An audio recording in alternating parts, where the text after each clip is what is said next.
Good evening. Welcome. Welcome. My name is David Willetts, Chair of the Foundation for Science and Technology. Thank you very much for being with us this evening, both in person and also a warm welcome to our online participants, and particularly for our online speakers. If you do want to put a question, do go to the website slido.com and then to the meeting number, which is 537-8335.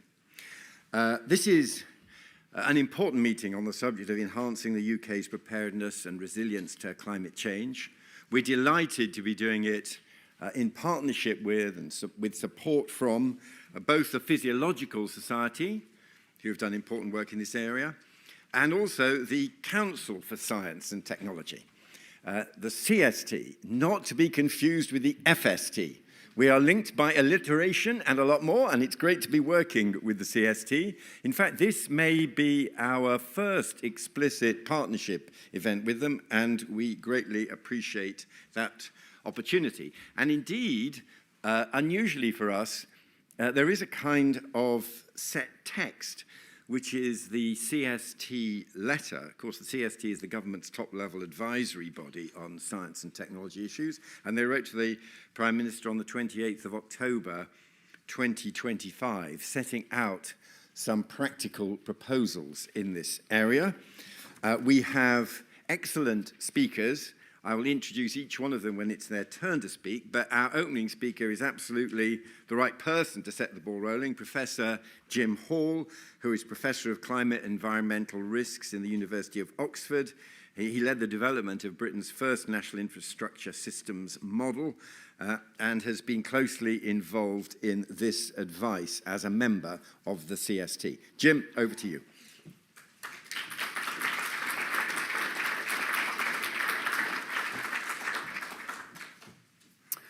Good evening, everyone, and thanks very much indeed to the Foundation for Science and Technology for hosting this evening's event on the crucial topic of adaptation to climate change in the UK. Because as we all know, extreme events, floods, droughts, heat waves, wildfires are impacting people's lives, infrastructure, the economy in this country and around the world. And we know from climate attribution studies that to a greater or lesser extent, the severity of those events is being driven by increasing carbon concentrations in the atmosphere. So if we're to avoid ever more dangerous climate change in the long run, those emissions must stop. Which is happening in the UK with vigorous action to decarbonise the power sector. And we just a few weeks ago heard that the world's largest emitter, China, their emissions has stabilised and begun to go down for a full year. But without relenting on emissions reduction, we need to adapt to the intensifying impacts of climate change. And that shouldn't be news. People have been talking about adaptation for a very long time. The UK's 2008 Climate Change Act obliged government to carry out a climate change risk assessment every 5 years, to produce a national adaptation plan, and it also created the adaptation subcommittee of the Committee on Climate Change, which monitors progress with adaptation. And in the meantime, we have seen action on adaptation. We've seen a number of adaptation policies and guidance and some significant investment, notably in flood risk management. There have been, thankfully, policy reforms to bring the risk of overheating in buildings into building regulations. There's been commitment to new reservoirs as well as action on water demand and leakage to help to address the risks of droughts. But progress is patchy. and there have been more policy commitments than there have been changes on the ground. Adaptation seems to have slipped down the agenda as a political priority. And that's why the Council for Science and Technology, the CST, has written to the Prime Minister with this new advice on adaptation. By way of background, the CST provides independent advice to the Prime Minister and Cabinet Ministers on key issues relating to science and technology, priorities for science and technology, the health of the science and technology ecosystem, and some horizon scanning around emerging science and technology developments. The government's chief scientific advisor, Dame Angela McLean, co-chairs CST and has made this fiscal year her year of adaptation. And in a moment, you'll hear from Anjali Goswami, CSA in DEFRA, about Dame Angela's priorities for her year of adaptation, which are, as you might expect, well aligned with CST's advice. In its advice to the Prime Minister, CST is always very careful to be specific and actionable, to advise on what parts of government should be responsible for the recommended action. So, having examined the many things that could be said about adaptation, but also the steps that have already been taken and what the remaining gaps are, the CST arrived last October at 4 recommendations for the Prime Minister.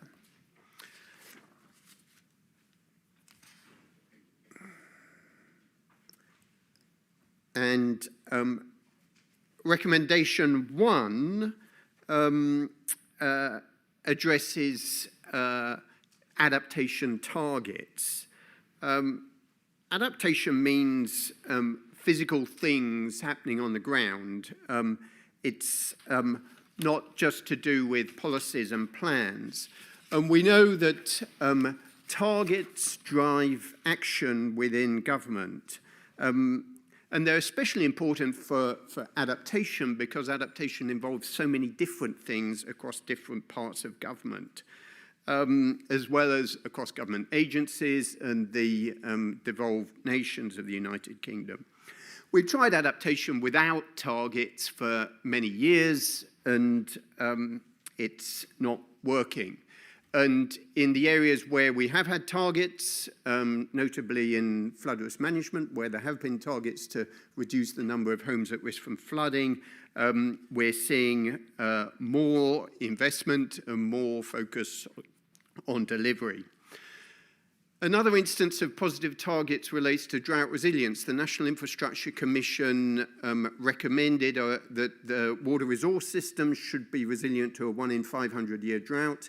That standard was accepted by the water industry and regulators, and that's what's driving this extra action on new reservoirs, water transfers, leakage, and demand management.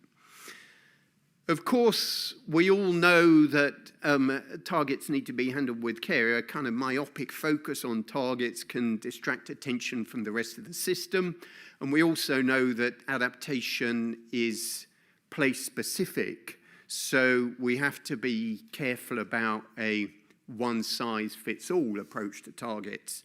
But the CST concluded, as did the Committee on Climate Change, that adaptation targets are needed to help people understand what needs to be done and when. Recommendation 2 relates to how we measure adaptation, how we measure those actual things which are going on the ground. It's not just enough to have policies or indeed to spend money. Something has to change in order to reduce the risk from climate change. That might sound fairly obvious, so it's perhaps surprising that we don't have a complete account of the risk-reducing benefit that 20 years of adaptation in this country has achieved. CST recommended that the government, specifically the Cabinet Office, should develop a monitoring dashboard that actually records adaptation actions and measures their benefits in terms of climate risk reduction. And here's some of the concept for that. So central to this is risk information, hazards, climate scenarios, the sectors which may be impacted by climate change under different socioeconomic scenarios. But additional, and this is the missing link, is that information around what adaptation has actually occurred, when, how much did it cost, how has it been maintained, what condition it's in, what are the co-benefits.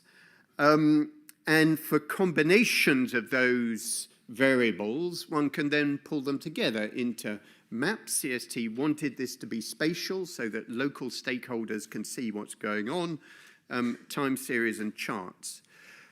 The risk analysis involved modeling, and that's never going to be completely accurate, so it's important that we actually sense check this with what's happened, what impacts have occurred on the ground. That in itself is going to have a bit of scatter to it, but it helps us to ground our risk assessments. And to answer these crucial questions, which we can't answer at the moment, around what adaptation has happened, how much has it cost, how effective has it been at getting risk down?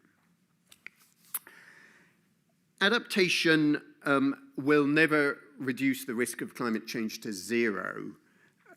Residual risk is the risk that's left after adaptation. And even in a system as reliable as the Thames Barrier, there is a residual probability of failure, even though that number is small at the moment. So it's not enough just to deliver protection against climate change. Adaptation also encompasses strategies to deal with the residual risk that it's not cost effective to protect against, and a commitment to rapid repair and recovery.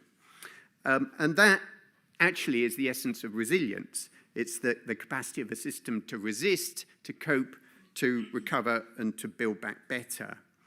And from our inquiries, CST resolved that there needs to be much better analysis of residual risks and a more systematic approach to responding to them.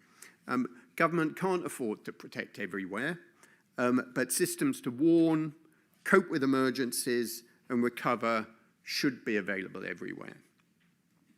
And finally, CST couldn't find out who in government is actually responsible for communicating climate risks and the need for adaptation. The Met Office does a tremendous job in communicating weather and climate science, and actually mainstream media in this country is pretty good at that.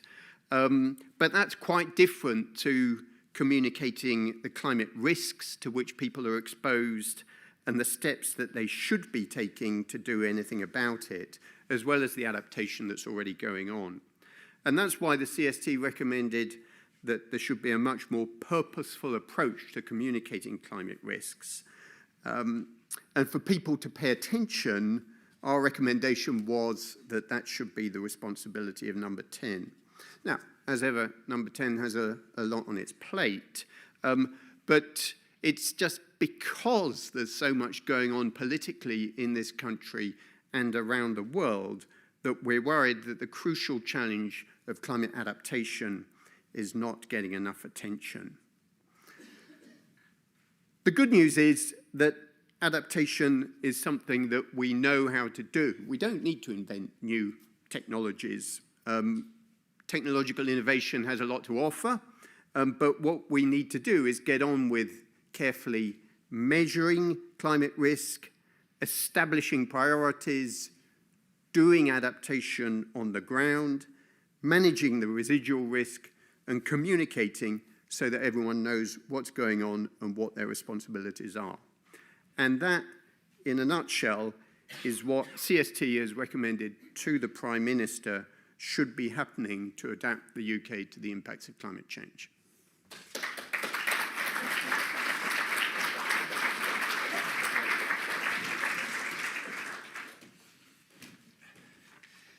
Great, thank you very much. A great start with that very clear account of the 4 recommendations from the CST. Thank you very much for that, Jim. We're now going to hear from Professor Anjali Goswami. She is Chief Science Advisor and Director General Science at DEFRA. She's a research leader in evolutionary biology, an honorary professor at UCL, and past president of the Linnaean Society of London. So over to Anjali.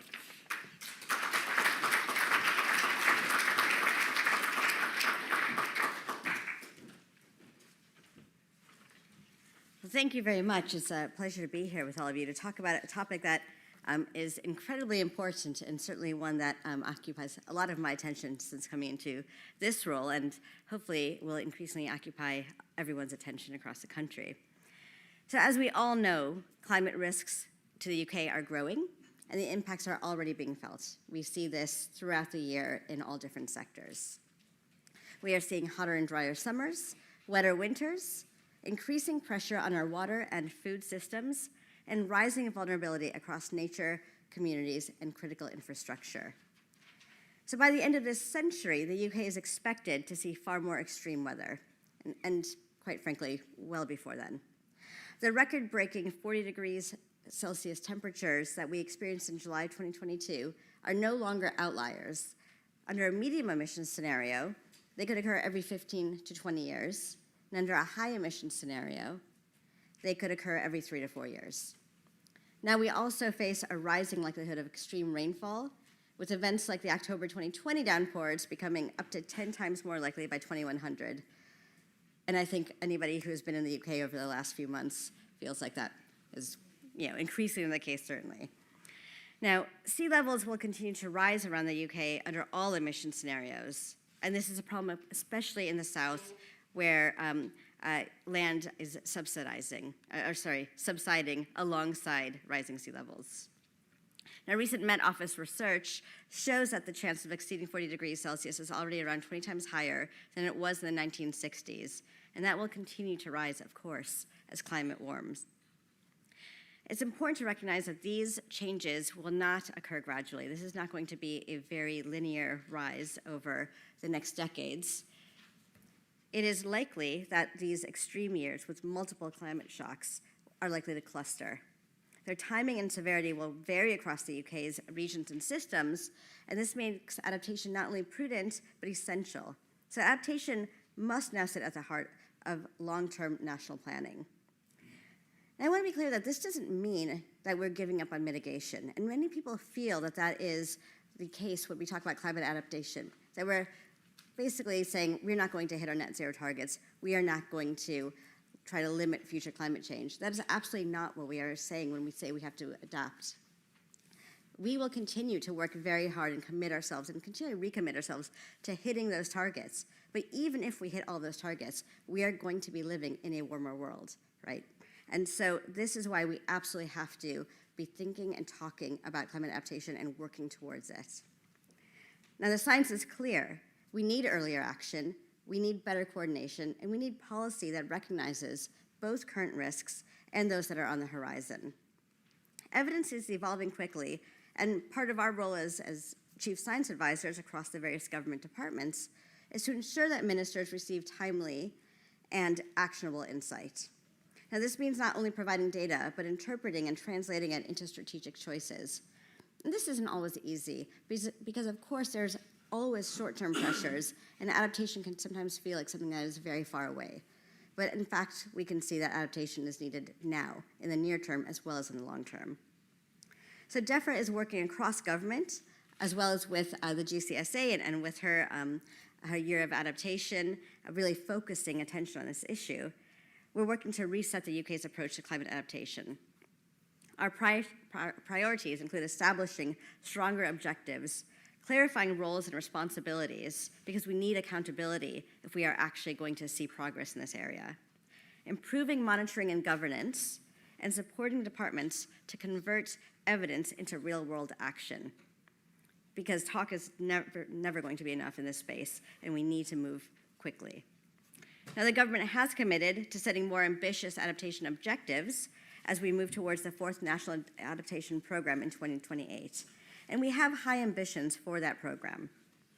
DEFRA is supporting governments or departments across Whitehall to develop clear and measurable adaptation objectives and delivery plans for each of the 14 systems identified in the 4th Climate Change Risk Assessment. And that working across government is really critical, because natural systems do not work in silos. They don't respect the boundaries between departments or one person's job versus another person's job. We need to be thinking about this in a systems way, as opposed to following the silos that maybe historically have been in place. So working across government is absolutely critical, and it's something that we are very focused on doing. NAP4 is a really critical moment. It's going to bring together the science, the policy, and the operational preparedness that we need in order to tackle this challenge. It's an opportunity to strengthen standards, embed resilience in investment decisions, and ensure that every department understands its adaptation responsibilities. Because as I said, it is going to take everybody working together to make sure that we are prepared for this warmer, wetter world. Science will determine the credibility of the NAP, ensuring that it is rigorous, realistic, and oriented towards the future. And we are really committed to making sure that it is good enough to help us make sure that we are prepared for the future. Now, this year, the GCSA's Year of Adaptation put adaptation firmly at the center of the government science agenda. And although I have not been in government that long, I can see that it is certainly being discussed far more so than before, and hopefully many of you have also felt the same. And provides that shared focus on understanding the risk, identifying the systemic vulnerabilities, and raising ambitions on preparedness. And what's critical is that we make sure that people understand how it directly will impact the sectors that they are most closely allied to, so that we can see how we need to prepare and what we need to do now. Now, alongside all of this, on the policy and operational side, we are also advancing the Climate Adaptation Research and Innovation Framework, which represents a new approach to identifying and addressing priority research and innovation needs. So GoScience and the CSAs work closely together to identify the highest priority areas for CARIF delivery. But I really want to emphasize that R&D cannot be used as a way to delay action. And very often, if we're all honest, it is used in that way, that we don't know enough, and so we have to wait to do more research before we can act. We do need more research. There are certainly areas that have critical investigatory needs, where we need to understand not just what might happen, but what is the best way of tackling that. So there is a strong research need across all the sectors that we're concerned with. But we know enough to start acting now, and so we must. Now, a core strength of the CSA network is that ability, as I said, to see across the departmental boundaries, so we can map those interdependencies across systems, such as water, such as energy, environment, and health, nature, and infrastructure. All of these coalesce in this area. Now, we provide independent challenge also to government and ensure that the decisions reflect the best available evidence rather than short-term pressures. And that is a part of my job that I take very seriously, and if I'm honest, I really enjoy. Not just telling ministers what they're interested in, but actually what they need to be thinking about. And that is a really important part of our role. That means that we help government anticipate emerging risks rather than just responding to them after they occur. I should say also that I view our jobs as CSAs as beyond just government. Because we are essentially outsiders brought into government for the most part, we sit at the interface between government and the rest of the world. Academia for the most part, but certainly the private sector and other areas. And this challenge of climate adaptation cannot be just for government. Government must lead, but it will involve everybody participating and taking this seriously and investing in climate adaptation. So we need the private sector, we need higher education institutions, we need the general public to be working with us on this. Everybody has to take some responsibility for a well-adapted UK. Now, strengthening the UK's climate resilience is a shared endeavor, as I said, but science does give us that clarity, foresight, and confidence. Clarity to take action now, foresight to plan for what is coming, and confidence to make long-term decisions that will protect people, nature, and the economy. Thanks.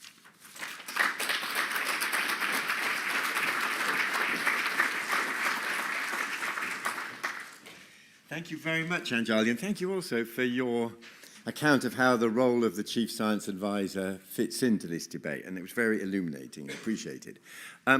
Now, we understand that Professor Saminsky is running late, and unless she has arrived at the back, I think we're going to have to move on from Professor Saminsky and hope she is able to join us. So let's now go to Professor Mike Tipton, who is a human and applied physiologist based at the Extreme Environments Laboratory at the University of Portsmouth. He works in practical areas where physiology and climate adaptation come together, and he is president of the Physiological Society, chair of the National Water Safety Forum, and Water Safety England. Over to you.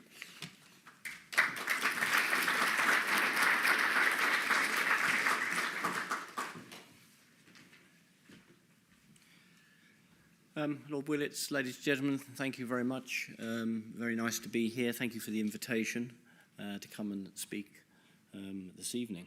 And we've heard the term impact quite a lot, but it's been mostly in the context of the impact on infrastructure. And what I would like to do is just talk to you about the human component of that and try and justify this particular poster here, which says climate resilience depends on physiology. So let's go to the side. So I'm going to say and just discuss a little bit about how physiology and an understanding of the human context in climate adaptation can influence a slightly different approach to this. So just so that you know, physiology is the science of how the body works from cell to whole body, and therefore it's involved in maintaining function, health, comfort, well-being, and recovery from stresses. And that's physiological resilience, and therefore it's not an enormous leap to go from physiological resilience as a core component of climate resilience. And we've already heard about many of the things on this slide, and so when I talk about physiology in this context, I'm not talking about an increase in the number of pandemics due to new viruses. I'm actually talking about the impact of environmental extremes and stresses on physiological strain within the body, and arguing why that should be a component of what we consider when we consider infrastructure adaptation. So rising temperatures, air pollution, extreme events, as we've heard, all increasing. Add to that the need for food and water safety and sustainable nutrition. And it's not just the impact on health in the general terms, it's an impact also on functionality and mental health. Now, I don't want to frighten you with this, but this is just one example of what we can bring to the debate. So I work quite a lot in cold and heat, and this is a model of your thermoregulatory system, and we want to be in this bit here. So this bit here is where you're controlling your body temperature just by sending more or less blood to the skin. So you're not sweating and you're not shivering. And I will guarantee that if you are sitting there this evening comfortable, then you will be in that region and you will have a mean skin temperature within 0.5 of a degree of 33 degrees Celsius. You will have a chest temperature of 35 degrees Celsius. You'll have a hand or foot temperature around about 25 degrees Celsius and a deep body temperature of 37 degrees Celsius. And what you've done, and what humans have done by building buildings, heating them, cooling and wearing clothes, is recreated next to your skin the environment in which we evolved. So that's the typical environment you would have if you were in East, Southeast Africa, naked in 26 to 28 degrees Celsius. And that's where we're comfortable. That's where we're happiest. That's where we have the greatest well-being. As we start to move outside of that, and you start to sweat, that's a threshold. And that's a threshold for discomfort. Because just the function of sweating makes you less comfortable, as does the function of shivering.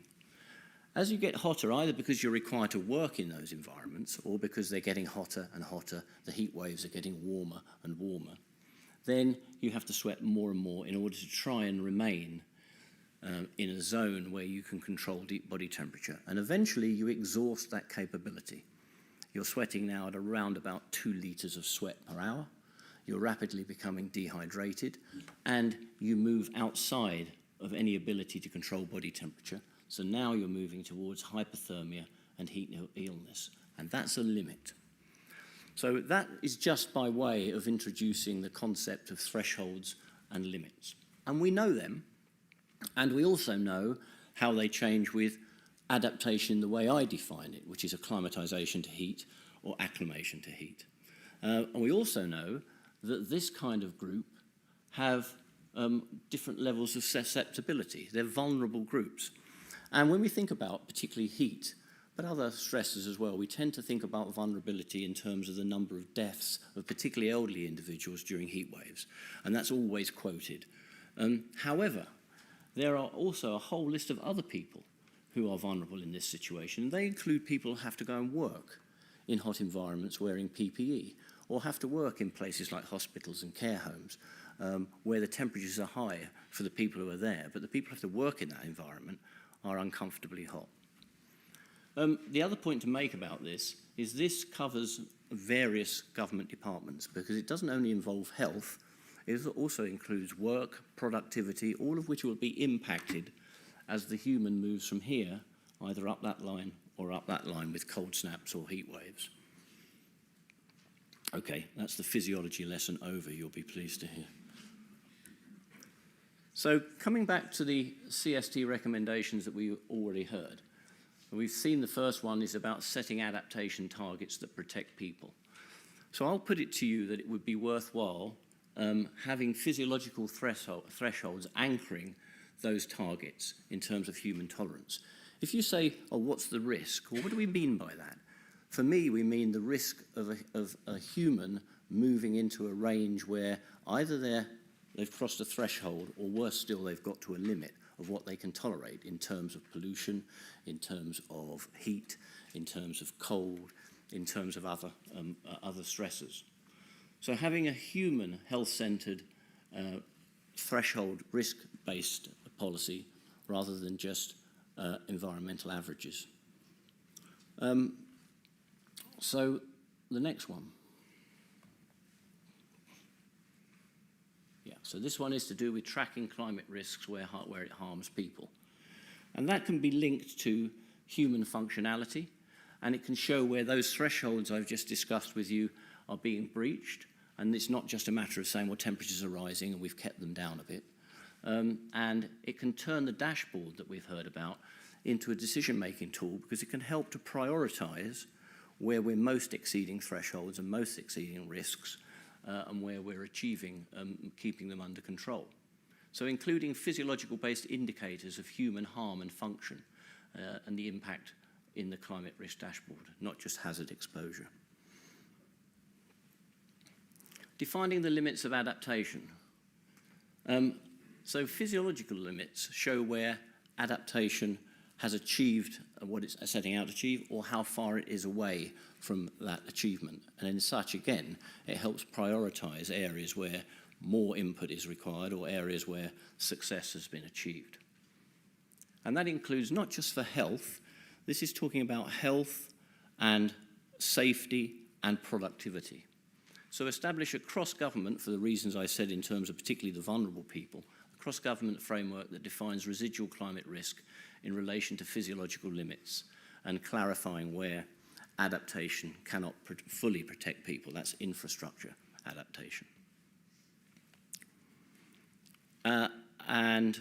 Finally, as somebody who gets wheeled out onto the media every time there's either a cold snap or particularly a heat wave, and I can tell you that people, when you communicate to them about these temperatures, are much more switched on to it when you talk to them in terms of the impacts on their body. If you talk to them about overheating, you talk to them about dehydration, you talk to them about not going out for your run at lunchtime when it's 40 degrees Celsius, and you talk to them about how to mitigate some of those problems, cooling, how to change your house, etc., etc. So I think that there's another function here for physiological interpretation in terms of communicating climate risk and using those physiological impacts in terms of risks, symptoms, and recovery and protective actions in terms of helping people understand what those numbers in terms of climate translate to in terms of their day-to-day lives. That's all I wanted to say. If you are interested in what I've just said and you want to find out some more, go and have a look at the Physiological Society website, where you'll find lots more information of the type I've just given you. And you'll also, I've also put this on. This is another area of work that the Physiological Society are particularly interested in with our ageing population, and that's growing old and getting better, because that's all part of climate resilience. If you don't have a population that are fit, healthy, well-nourished, then these impacts will be greater. So it's all part of a much bigger integrated system. And my final plea is that if you're going to continue to debate in this area, have a physiologist on your committee. Thank you.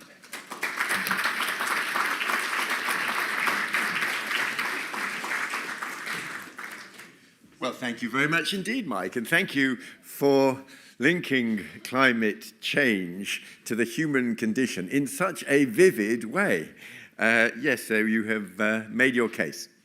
Now we're going to hear from Rachel Kyte, who was appointed UK Special Representative for Climate in October 2024. She's Professor of Practice in Climate Policy at the Blavatnik School of Government at Oxford and was previously Special Representative of the UN Secretary General and CEO of Sustainable Energy for All. Rachel, over to you.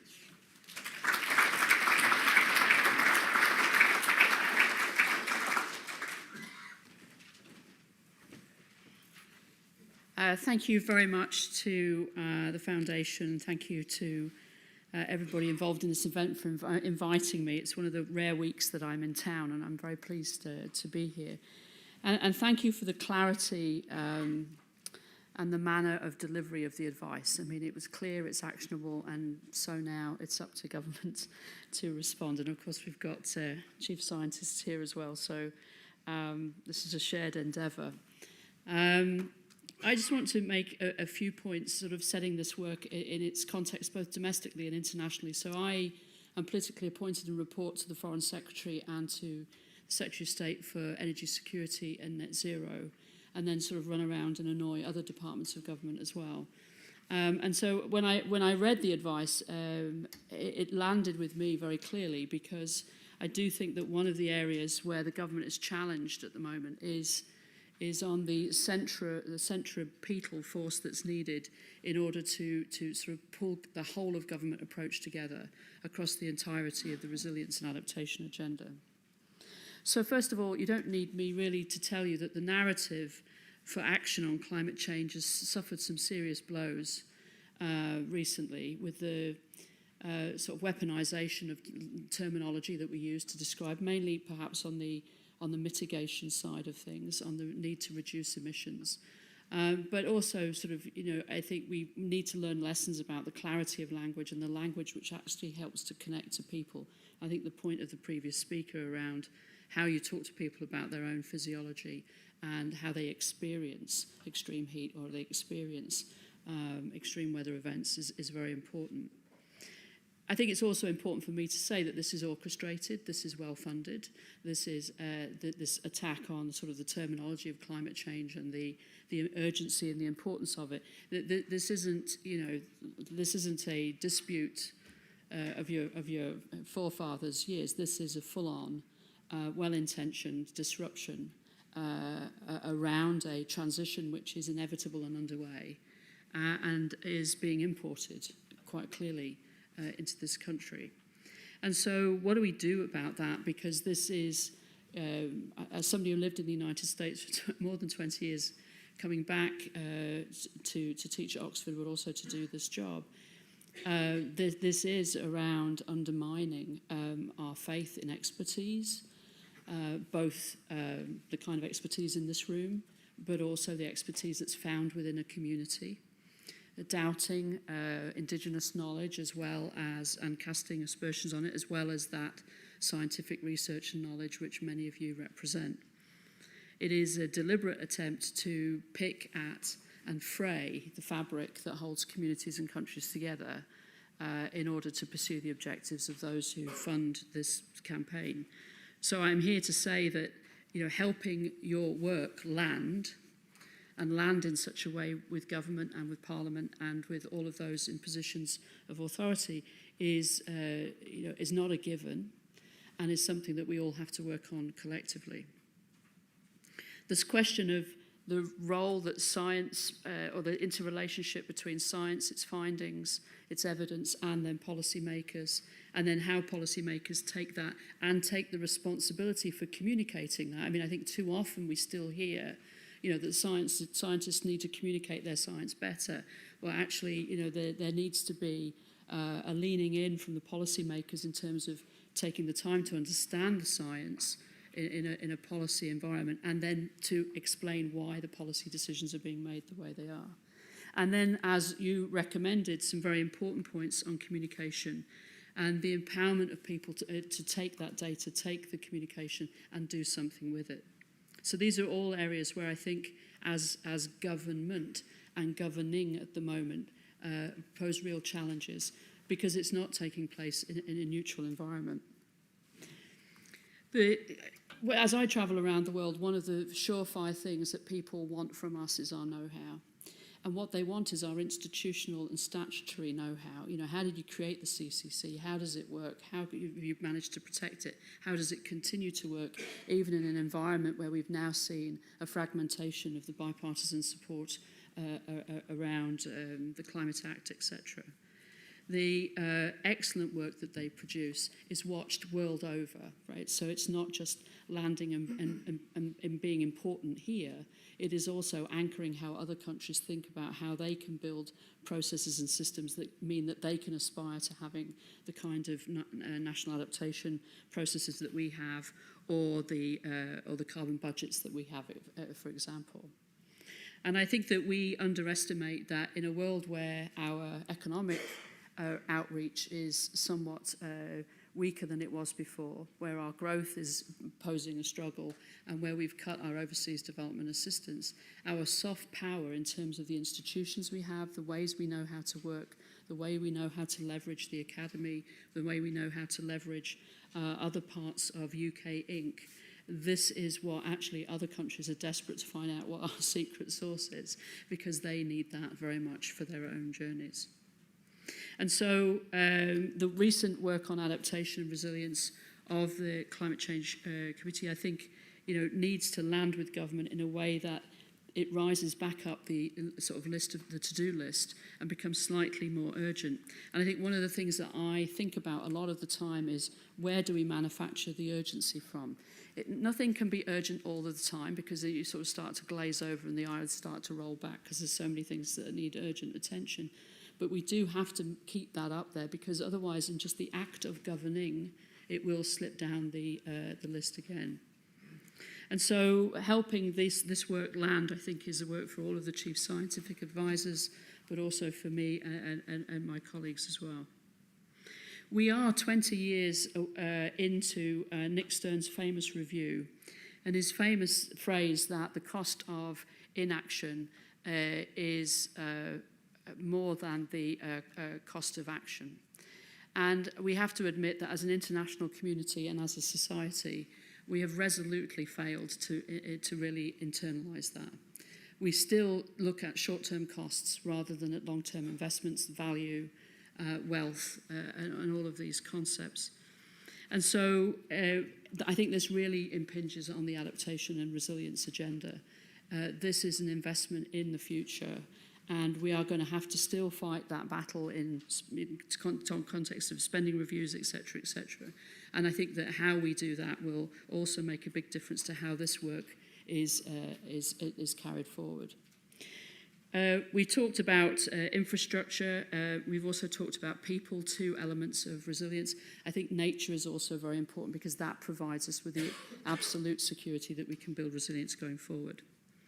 So And my final point, really, I'm running out of time, is around how we engage people and how we talk to people about resilience, but how we listen to people's own observation about what is concerning them, about their households, their communities, about their country. Because this is where I think the need for responses, proper responses to your letter and to the care of the work that you've done, this I think is going to be very important, because we are going to break open somehow a very centralised politics which is very much Westminster centred. This is not going to help us become a resilient country, a set of resilient communities. It is the communities that have to discuss which assets they want to protect, which assets they're prepared to let go. It is families that will have to have those conversations. It is then linking up the institutions which are important within communities, whether those be mosques and churches and synagogues, or whether those be community associations or garden clubs, etc. This is going to be, and this is the lesson that we can see from those communities that we would consider to be more resilient than not when we look around the world and we look for best practice. And not mentioned yet, but I'm sure underneath all of the PowerPoint slides is the differentiation by gender. Right? So we know that in certain communities, the backbone of the resilience comes from the way that women connect with each other, because their lives are different from men's. And we have to be able to look at the woman's body differently from the male body in physiology, but we have to understand who's playing what role in the community. So the last thing I would like to say is that you often hear in government that we need to lead. What I hear in my job is other countries praying and hoping and asking us to continue to lead in what is a very fractious time, at a time when our oldest ally is now an unreliable ally, and at a time when we have to cleave back to Europe, and where we have to build a sphere of influence with Africa, and where we have to be able to work with those countries that want to move forward on this journey of both mitigation and adaptation, learning from each other and redefining partnership. And so what I hear from other countries is, please, can the United Kingdom be still that pragmatic partner, be good as good at listening as at telling, being the good partnership, whether that's university partnerships or civil society partnerships or financial partnerships, business partnerships or partnerships from government. And we are needed and wanted, and what they need and want is the humility to sort of say, well, we tried this and it worked. We tried this and it didn't. We don't have all the answers, but we will be with you every step of the journey as we try to build a more sustainable society. Thank you.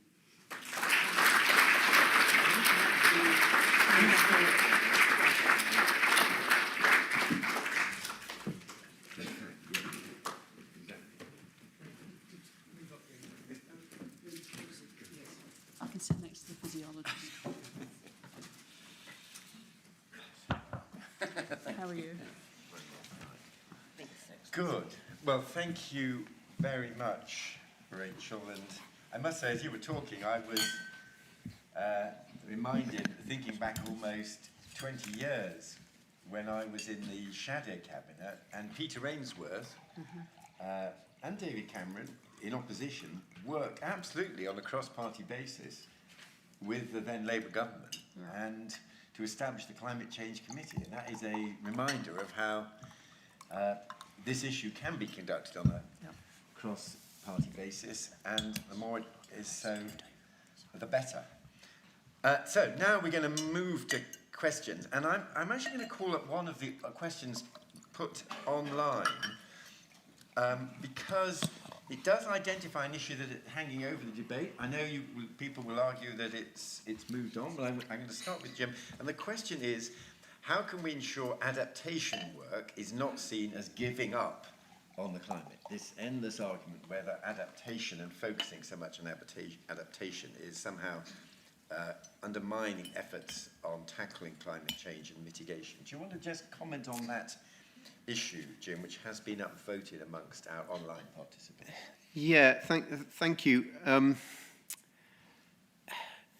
The adaptation, obviously, and mitigation are different, and we're confronting the impacts of climate change now, And however hard we mitigate, we're not going to eliminate the risks that we're facing now and will continue to face into the future.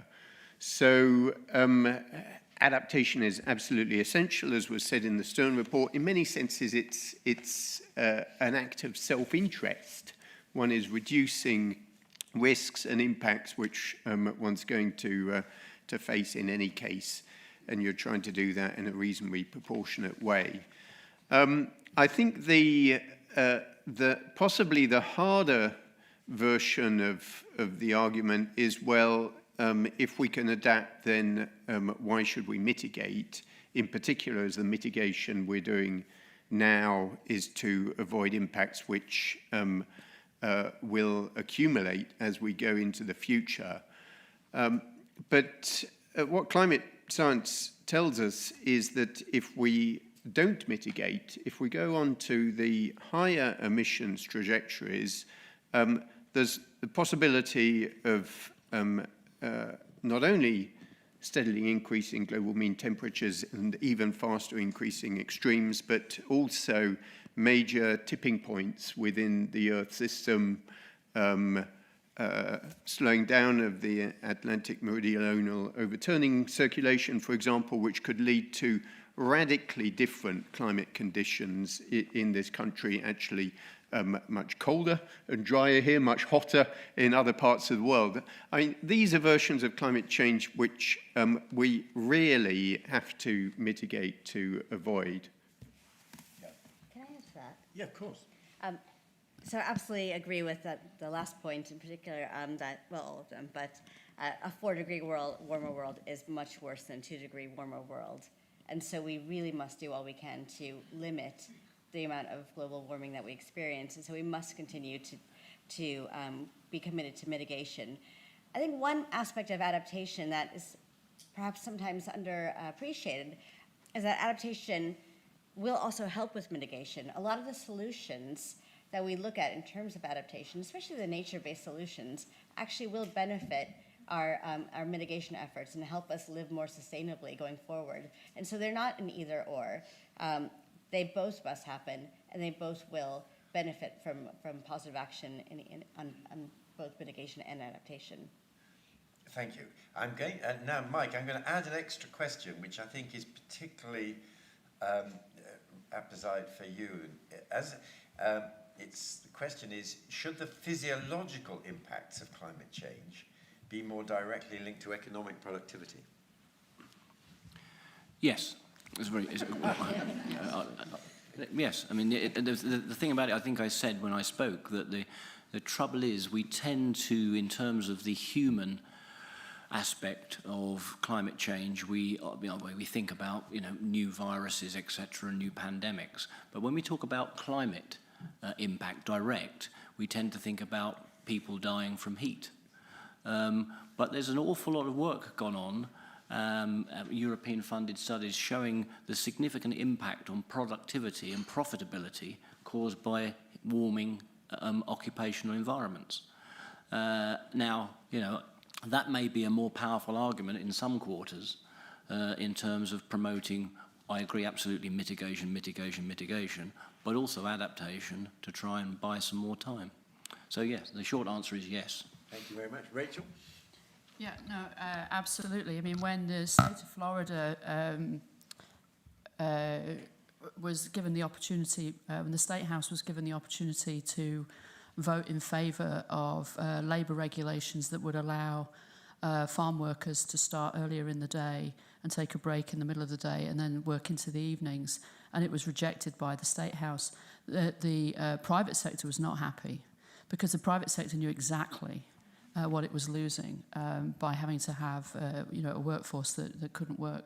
So, and I could give you 10, 20, 30 different examples of that around the world. So yes, the productivity cost is of extreme heat is probably the thing that is concentrating minds more than anything else. And I just say, because of Michael's presentation, is what my experience is that most governments have very, very ropey data on sort of morbidity, mortality related to extreme heat, as just one example.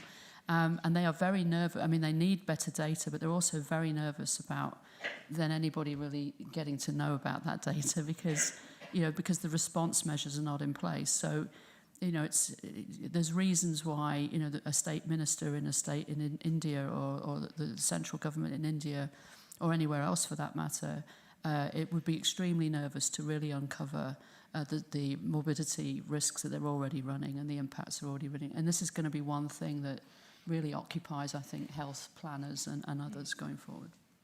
So do you want to... No, yes, there's one other aspect in terms of cost. In that one of the ways of addressing that issue of a warmer work environment, and we've done work, for example, on people who have to go in after floods and rescue people wearing dry suits on a day like we have today, and their estimated survival time in terms of heat is about 45 minutes.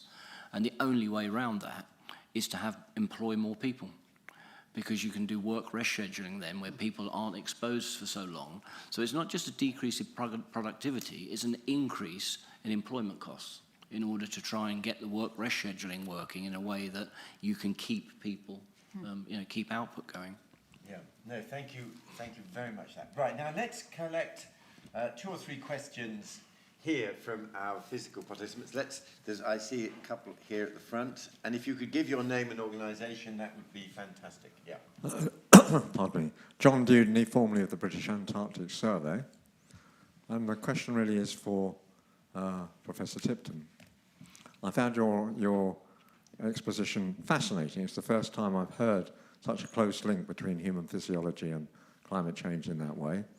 And as a practical suggestion, I wonder whether the Met Office should also have a physiological report, a physiological forecast associated with extreme weather events in a much more detailed way than they do now, just to alert people what the risks and dangers are.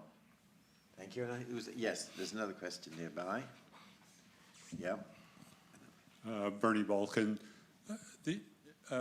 One thing that was mentioned in passing almost was sea level rise. I only heard it mentioned once by him. But there's nothing that we can do, just as the UK, that will alleviate sea level rise, stop it, mitigate it at all. And it's even if we stopped all emissions today, it would continue to happen for a long time.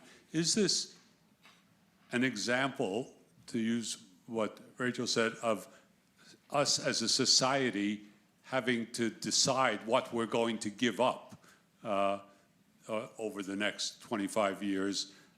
And is there anything that we can do which will adapt to sea level rise? Right, and then there was another question, yes, at the far end of that row.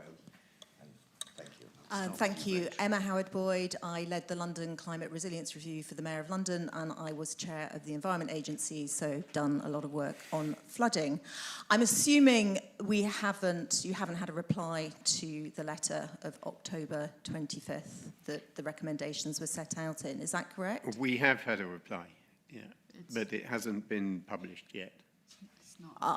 Well, that's good to know, because I was wondering if it takes 4 months to get a reply from a letter such as that, what more we need, what more further voices we need to put into the urgency of the issues that we're discussing here tonight.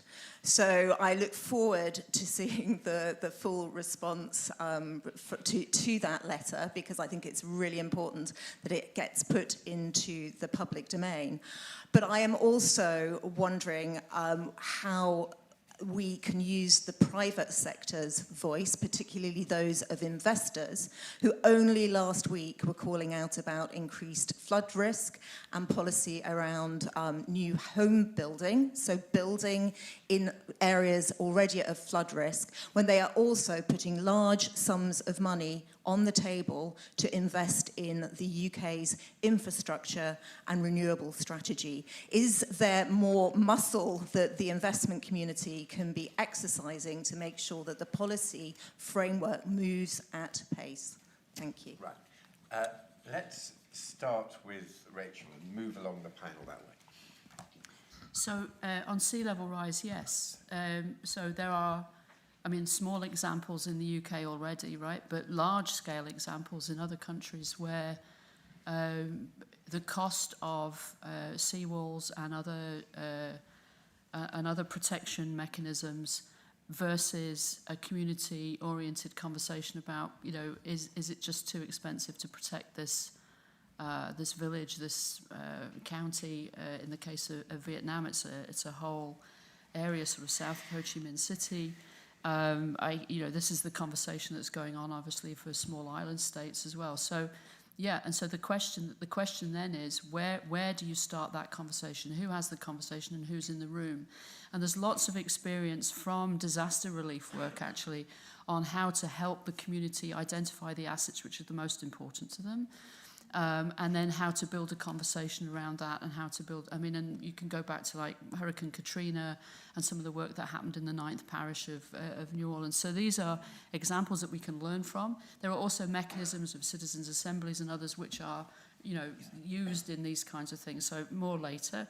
I would just say on the private sector, I mean, I think, yeah, I don't know, I don't understand all of the issues around publishing these letters and all the rest of it. I think there's some work that the committee has to do, but it's a short read.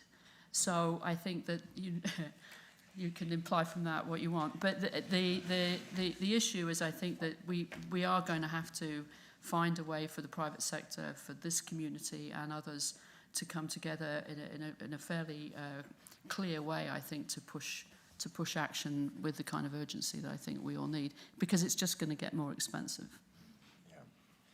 Yeah.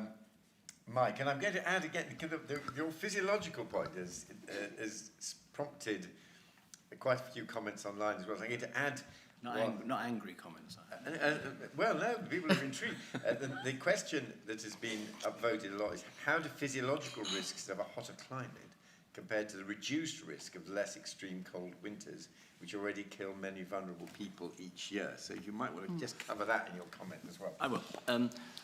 Okay, so let's take the one I can, before I forget, because it was a long while ago, the question on Antarctic and the weather forecasting. And I mean, it's not just because I'm sitting here as president of the Physiological Society that I'm going to agree with you. There should be more physiology on the weather forecast. But I also say that because people are interested in their bodies, I mean, and how they work and how they don't work. I don't know anybody who's not interested in that. And if you can contextualize, as I mentioned in my talk, what things like, you know, a humidity and a temperature combination mean in terms of how you're going to feel and what you should and shouldn't do, or when it's cold, a wind chill index, then I think that's really important. On the point, one of the things you're going to see in some places, and we do lots of work wearing the National Water Safety Forum hat with Bangladesh, where they have 19,000 drownings a year, and they're getting worse. And you're just going to see population shifts. That's going to be the consequence of it, and where they're going to go and how they're going to be accepted, we're not getting very good vibes about that at the moment. So I don't understand where that's going to go, but it could end up in not a good place. So in the UK, incidentally, we lose 5,000 years of life lost every year to drowning. 8,000 years of life lost because it's young people. So the hot and cold bit. Yeah. So yes, in theory, I mean, people push this thing forward that you lose more lives in the winter than you do in the summer. Therefore, climate change is good. It doesn't work like that, unfortunately. So you'll still obviously lose the deaths due to the heat, and that'll get worse, and that'll influence and affect more people. But the cold-related deaths would occur at a much warmer temperature anyway. So the fact that it might be -10 rather than -12 doesn't change that number. Those deaths are primarily driven by vasoconstriction, that shutdown in the peripheral blood flow, which then has consequences for circulation, cardiac strain, likelihood of thrombosis. And really, being 8 degrees too low is not much better than being 10 degrees too low. Okay, Anjali? Sure. Well, I'll just add on that point also, it's not just a shift a few degrees warmer, it's the extreme. So we will get more extreme weather in both directions, and not just a shift to slightly higher. So you will still have these very harsh winters, and certainly in some cases that will be worse.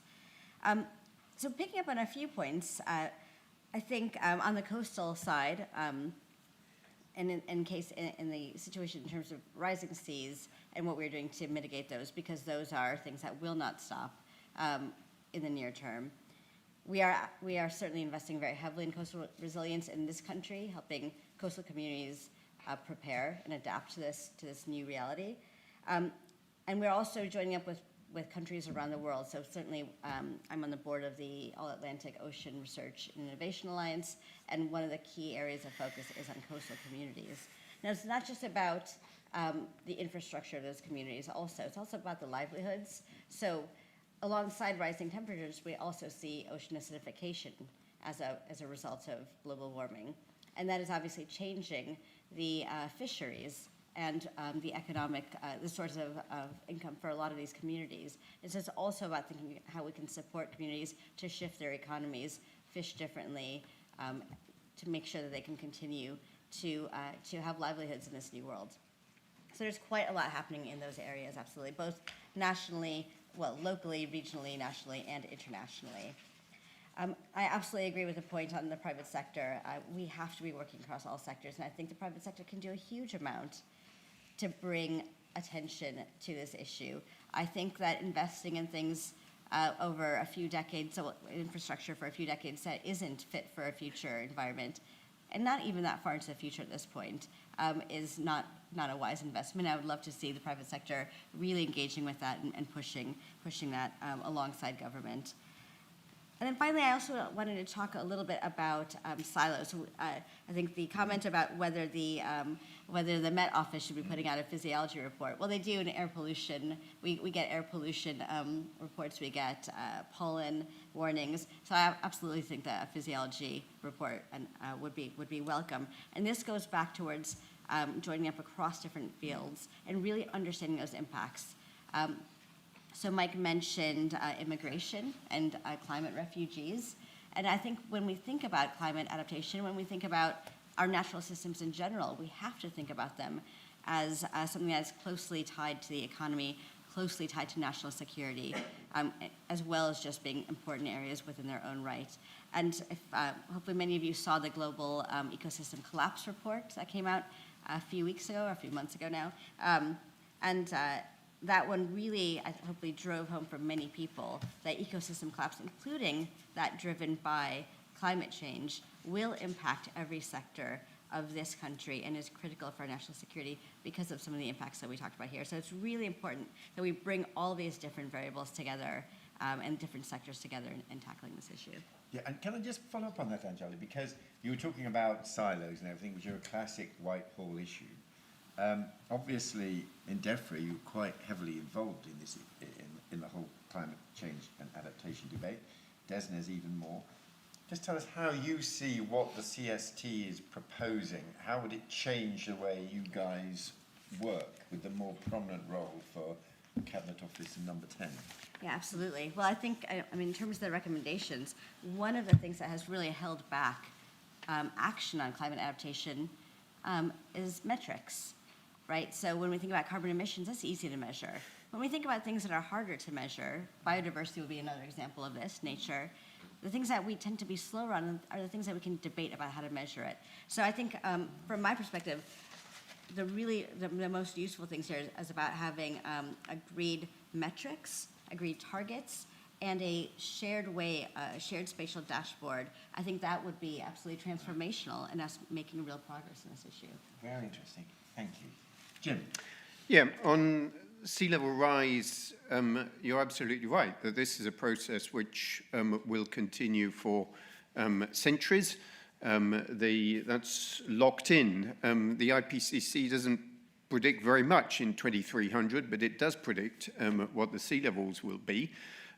Because they will continue to go up. But there is a big difference, and this again comes back to mitigation in terms of, on those timescales, what sea level rise we will see, depending on when we arrive at net zero. In terms of how we adapt to that, I did led some work on the adaptation committee. Actually, it was published in 2016, and in that work, I really talked about the coast in three categories. On the one hand, you've got the highly built-up urban areas, and those places, basically, one's going to have to keep on protecting, and you will spend more and more on adaptation. At the other extreme are basically sparsely or uninhabited places, and those coastal landforms are actually resilient to climate change. Habitats, landforms roll back with the rising sea level. What we have to do is provide them with the space in order to adapt as they have done ever since the end of the last ice age. The tricky bit is the bit in the middle, those coastal towns and villages where analysis is showing that it's becoming unaffordable to protect many of them. And the Victorians were inveterate seawall and promenade builders. Those are structures which are going to be too costly to maintain and replace. And that is where, as Rachel has said, there need to be those honest conversations around what the future holds in terms of when those places need to be adapted. Just a quick word on the private sector. I mean, we're seeing the impacts of this in particular in the United States in terms of seafront communities becoming uninvestable, the cost of the federal insurance system basically becoming unaffordable. So that is sending very clear signals in terms of what needs to happen with respect to adaptation. But having said that, I mean, the private sector is not the entire solution here. We know, as Mark Carney said, the private sector suffers from the tragedy of horizons. We're talking about a long-term process here, and we can't always trust the private sector to think for the long term. And in many senses, we're talking about public goods as well, and there's a fundamental role for government to show leadership in that context. Emma Howard-Boyd asked about this sort of strange, slightly slow-motion interaction with the CST's letters going in and the replies coming back. Can you shed any light on that and give any further indication of what kind of reaction you've had from government? There are civil servants from DEFRA in the audience who may wish to help to respond. What I can say is that we know that government is working on adaptation objectives, which will become part of the next National Adaptation Plan. And so in that sense, that does help to answer our recommendation with respect to targets. Frankly, it would have, the government had an opportunity to expand a bit more on what it is actually doing. And we're looking forward to understanding more about that. Diplomatic answer. Right, let's collect some questions from this side of the room now. Again, there's a group there, and then we'll go back. Yeah, there's two or three of them. Steve Barry from Climate Essentials. Many cities in the UK have declared net zero by 2050. In order to do that, you need a data intelligence platform. It's a very complicated subject. You've got the council with its assets, you've got a supply chain, you've got SMEs, and you've got households in the region, if you will. Our own client base for Climate Essentials was 25 cities going to 50. It's now 6. So central government's cut off most of the money to councils. Hundreds of people have been let go. So I'm just curious, how are we going to reach the SMEs, supply chain, and households with that type of attitude? Right, very clear. Then I think immediately behind you, there's another question. Hello, Richard Buck from National Physical Laboratory. I've got 2 questions, one for Mike and Jim. First one is around human physiology. Obviously, humans have the advantage that we can look to innovation as a way of trying to deal with things. If we take a systems view, you might then pose the question, are nature's and biosystem thresholds and limits actually more critical because they don't have this tool called innovation? So that was one question. Second one, last month there was a very good workshop between the climate science community and the risk management industry. And one of the things that came out of that, which I think relates to the dashboard, because the climate science community were very keen to say, look, what do we need to do for you guys to pay more attention to the science? And one of the issues that came out is that they tend to work to very short-term time horizons. And anything that has a dashboard of climate information isn't going to change much from year to year.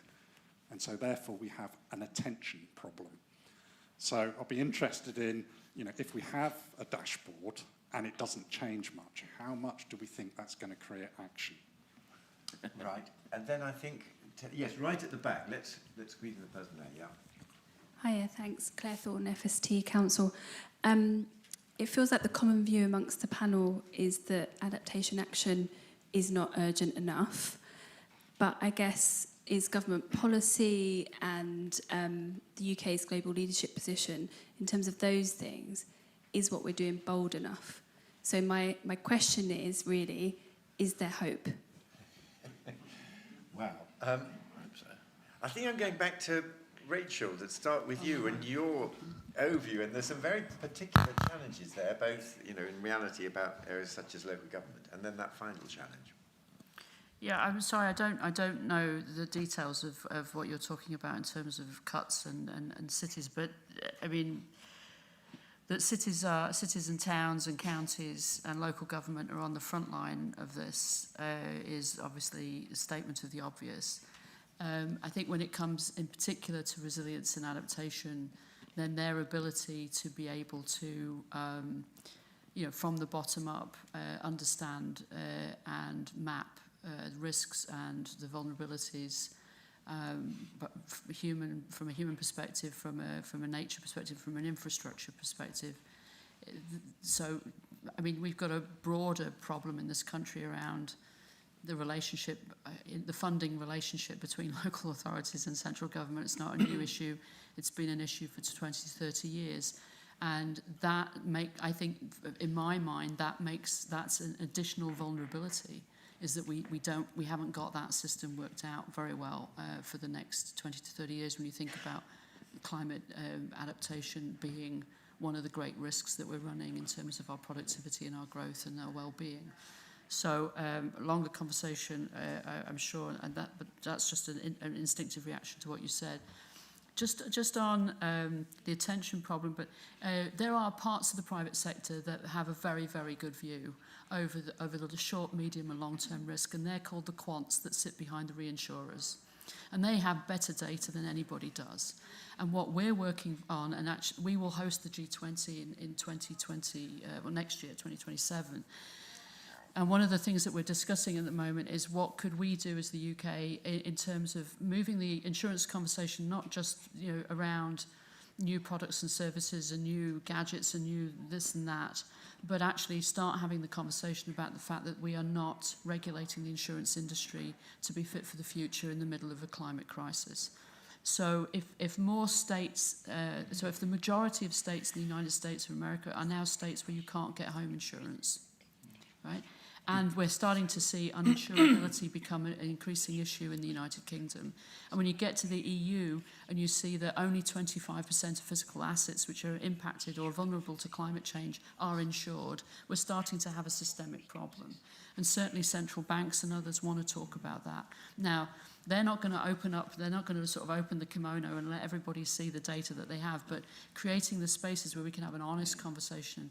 So I think there are instances where the private sector actually can look around the corner. And that's one of the reasons why you're seeing a crescendo of voice from the insurance industry, as Emma was referring to, about the fact that we are running systemic risks. So I'm hoping that that's one area where the private sector and government will come together domestically and internationally. And then finally, are we being bold enough? No. Frankly, no. I mean, my job as the climate representative is to, in part, help the government understand that in our relationships with other countries, that when we're dealing with these, problems of that go beyond the resolution of any one region or any one state, that sometimes you just have to be bold, right? The incremental approach will not get us there, and somebody has to move first. And if we moved, we wouldn't be alone. And I think where that leadership comes from, where that confidence comes from, is, I think, important, because we spend an awful lot of time worrying about 5 members of Parliament, right? The vast majority of the rest of Parliament, no matter which party they come from, understands that this is a crisis. And then let's have an argument about what we're going to do, but let's not have an argument about whether it's a crisis or not. We should have moved beyond that. Mm-hmm. Yeah, Mike? Okay, very quickly, because I'm conscious of time. I'm not going to stop that applause there. Very quickly, so let me start at the back. Yes, there is a problem, and I don't think we link some of the things we see. When I came up from Cornwall, the train went for miles and miles past fields that are now lakes. And you don't link that. People don't link that to climate change. They don't link that problem to climate change. And we could do more to do that.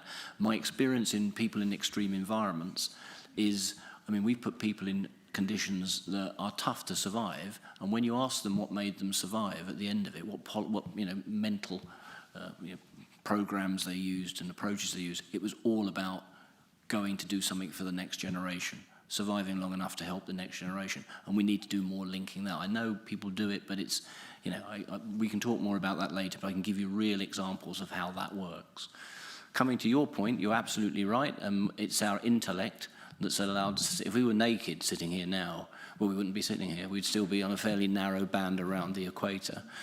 So that's intellect driven, and we can adapt in that way. Having said that, we still have limits and thresholds that I discussed earlier, and there is some adaptation. When I go back to Cornwall, I'll take you and I'll show you the trees at 45 degrees that know how to adapt. But the same rule applies. You need to know the limits and the thresholds where those other, species and in nature starts to get into trouble. So you come back to the same central point. You need to know where the danger zones start and where they get, beyond somewhere where you can recover. Anjali? Thanks. I'll just focus in on that the last point that Mike was just talking about in terms of humans versus ecosystems, and I'll talk mainly about on the ecosystem and nature side. It is absolutely the case that we are going to see different ecosystems than we grew up with in different environments and different assemblages of animals and plants, etc. The idea that we are going to recover our way back to the 70s, I just go to that because that's when I grew up, that's impossible. That's not going to happen. That's a hard thing for people, I think, to really engage with and accept, but it is the reality that we have to accept. What we need to figure out is how do we have healthy, resilient ecosystems in this changed world. So that means thinking realistically about what different organisms do in their environment, where are the areas where we are going to lose function and see ecosystem collapse, and what we can do to address that, while also being realistic about the fact that they are going to be different, inevitably. And why they're going to be different, and what that means for us, I think, is really important. Why do we need resilient ecosystems? Now, we can argue about it from the, protecting nature perspective, which I am very happy to do. I obviously love nature. I'm a biologist. But the truth is, I'm not worried about nature. I'm an evolutionary biologist. We've been through a lot of mass extinctions. Nature will come through the other side of it looking very, very differently than it does now, but it will. I worry about what happens to humans when ecosystems collapse, because that is what will be devastating for us, certainly. Nature will find its way through, albeit highly altered. And so what we are working on very heavily within DEFRA, certainly, and I know lots of people around the country are working with us on this, and around the world, this is a huge focus of effort, is thinking about ecosystems from the perspective of resilience, and moving away from the way that we probably have been approaching this until now, which is how do we keep things exactly the way that they have always been. But just to finish on the last point and towards the back, is there a reason to hope? I mean, if there isn't, then what else do we have? So we absolutely have to hope, and we have to do more than hope. We actually have to just, corral all these people that we have this conversation with and actually push action forward. Thank you for moving on from the mass extinctions point. It gives you a weird perspective I on know, life, really. Very interesting, I think. Jim. Yeah, I'll just come in on the question about the dashboard and whether that's going to be exciting enough. In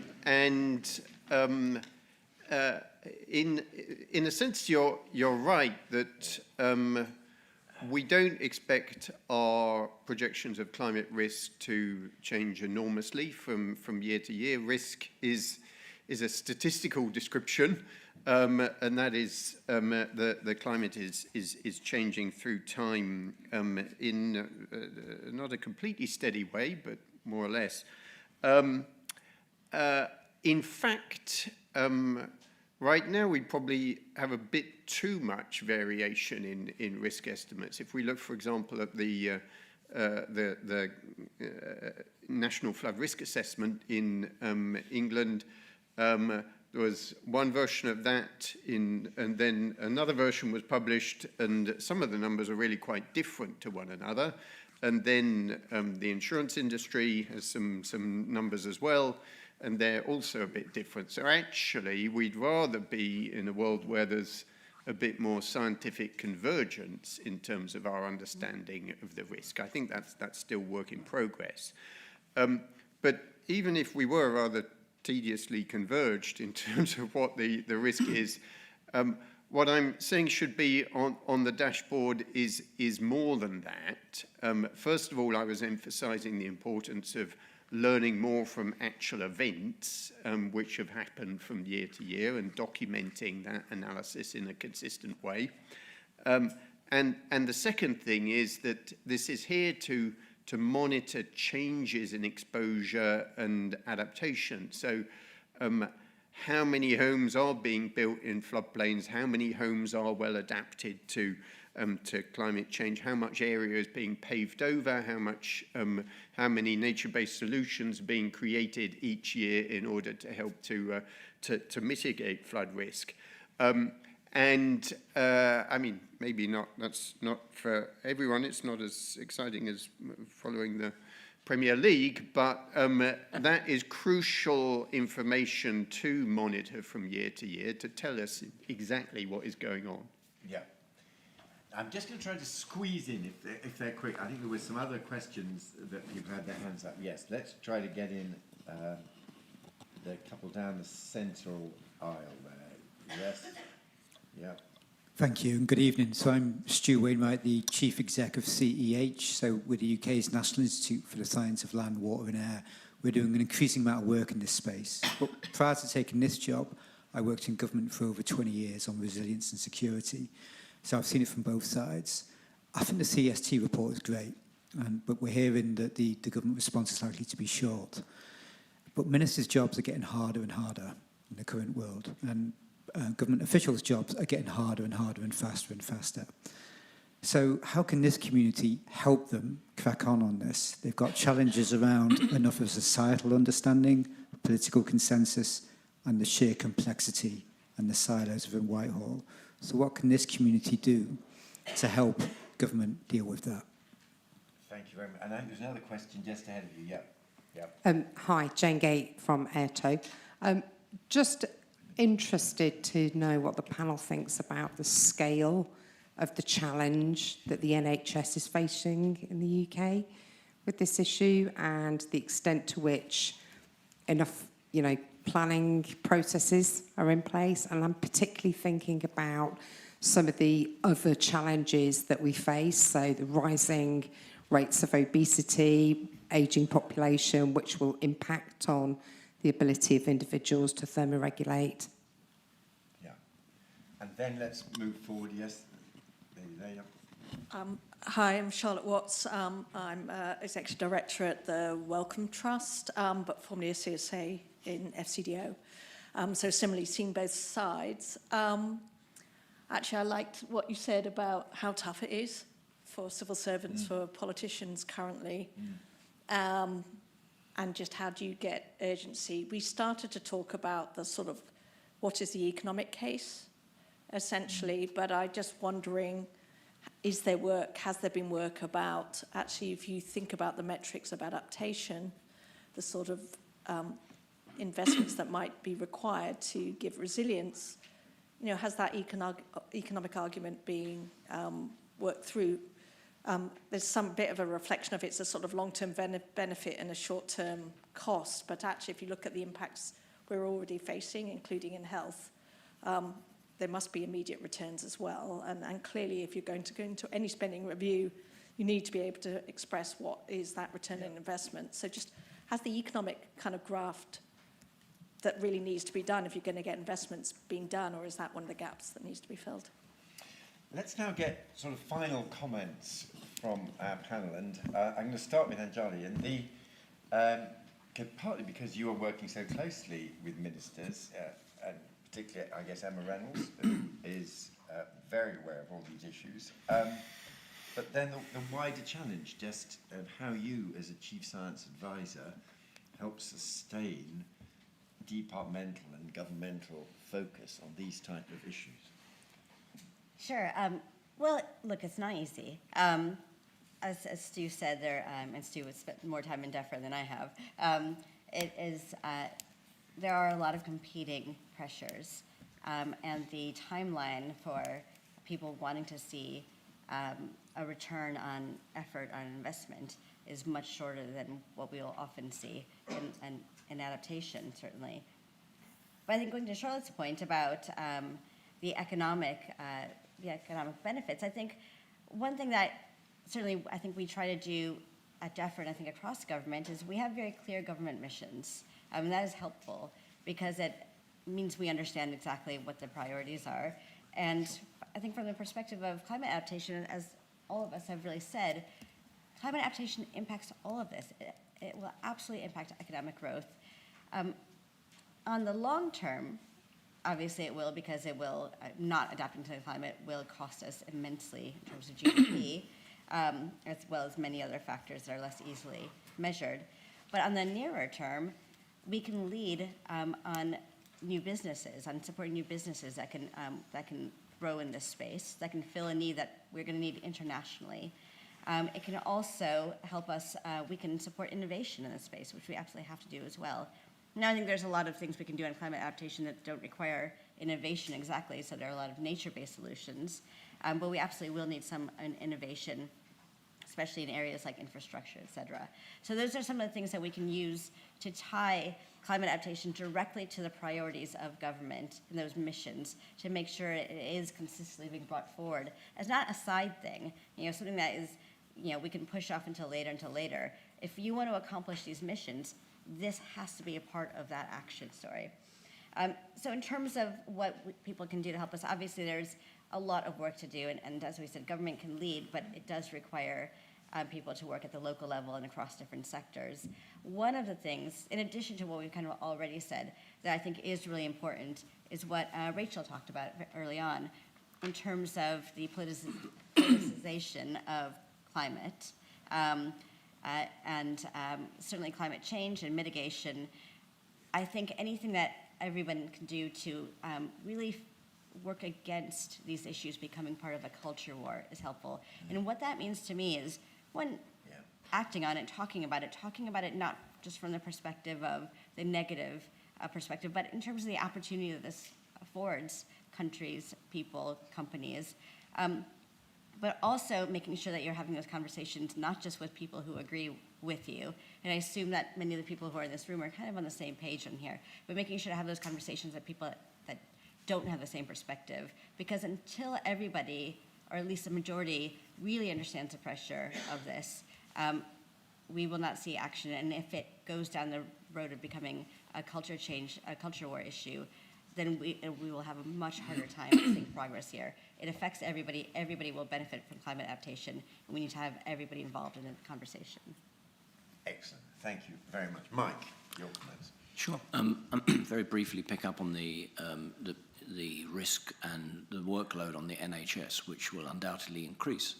But it's not just the NHS, it'll be other aspects. It'll be mental health and well-being services will also be increasing, because that's part and parcel of what happens. And what do you do about it? Well, I talk about adaptation in the physiological sense, which is people changing their behaviour, people changing their lifestyles and being prepared to do that.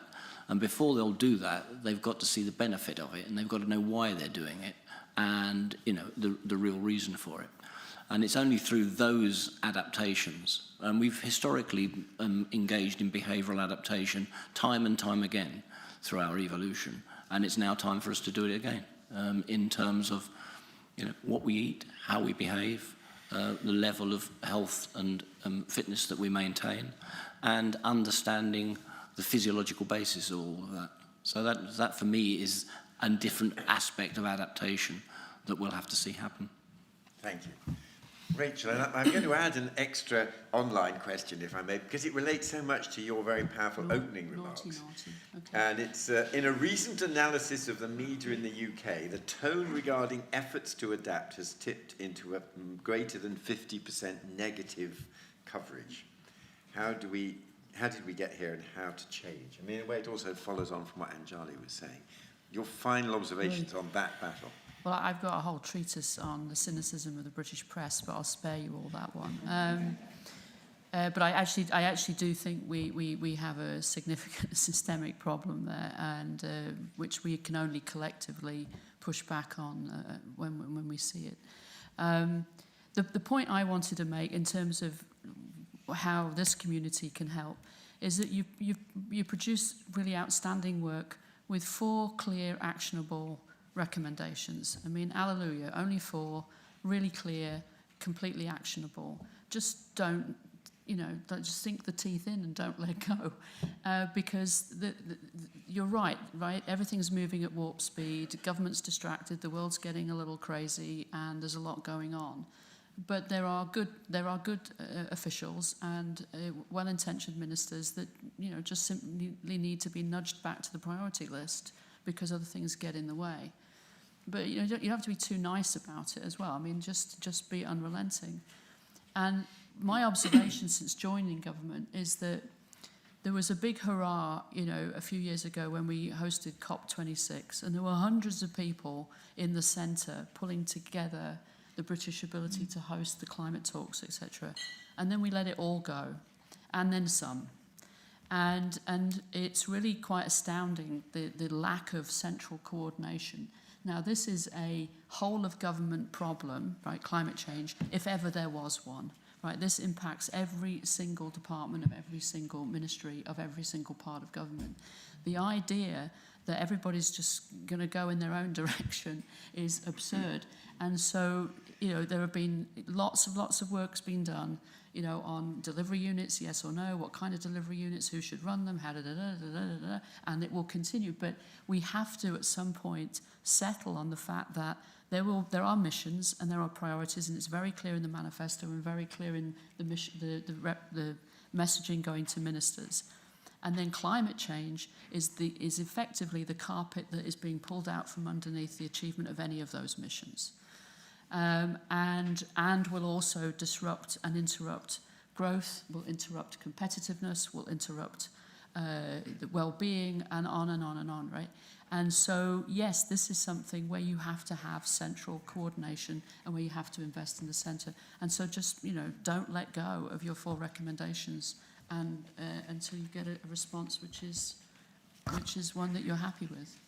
Thank you. Jim, let's give the last word to you and your letter. Yeah, and thank you, Rachel, for that, because, going to the question, how do we help ministers and civil servants? I think the starting point here is that, as we've heard in all of the discussion, this is something we just have to keep going at. And other things will go up and down the political agenda. This will hit the headlines when disasters happen. But much of the time, this is just a kind of simple role for government, working with its partners in the private sector and communities and so on, and just keeping going, which is what government should be doing. I don't think ministers should be afraid of that. As Anjali has said, there is an innovation and growth story here. I work very closely with the Dutch in adaptation, and I think the Dutch have done a much better job of creating an innovation, knowledge economy ecosystem around pitching what they've learned about adaptation. We live in a more complicated country in some senses, and so I think we have a lot to share from our perspective. And in many senses, for many years, the UK has been quite highly regarded, for example, by the OECD in terms of the steps it's taken on adaptation. So there is a success story there in that sense. More fundamentally in relation to growth, we know that climate shocks will hit growth and will be a chronic drag on growth. And if we look at the investments that are taking place in flood risk management, these are schemes with benefit cost ratios of 4-to-1 or 7-to-1, and so much higher than many other things that go on across government. And similarly, if we look at investments in water resources, the National Infrastructure Commission looked very carefully at what the impacts would be of a prolonged drought in London, and decided that actually investing in water resources was a much more economically beneficial thing to do. So the economic argument is there. And I mean, the UK has the capacity here to do this. There's a strong science base and knowledge base. There's a strong industrial base. We have good policy frameworks, which are well regarded around the world. And in a sense, as I said before, there's nothing particularly new here, though we should be looking to innovation and technology to help us. But we can get on with this. It requires, however, some careful prioritization, making the arguments, acting in a sustained way, monitoring and continuing to learn and communicate. Very good. Well, look, thank you so much to our 4 speakers. We're very grateful to you.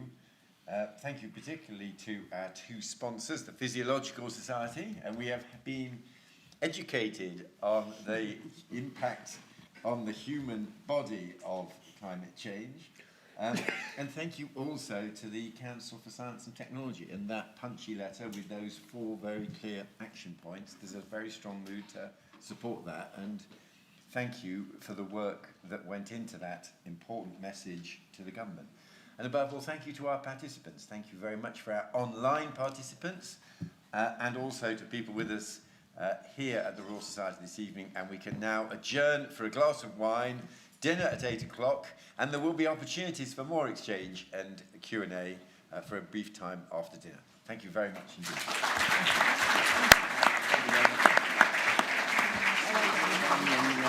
I was thinking, ideas that they might like to adopt.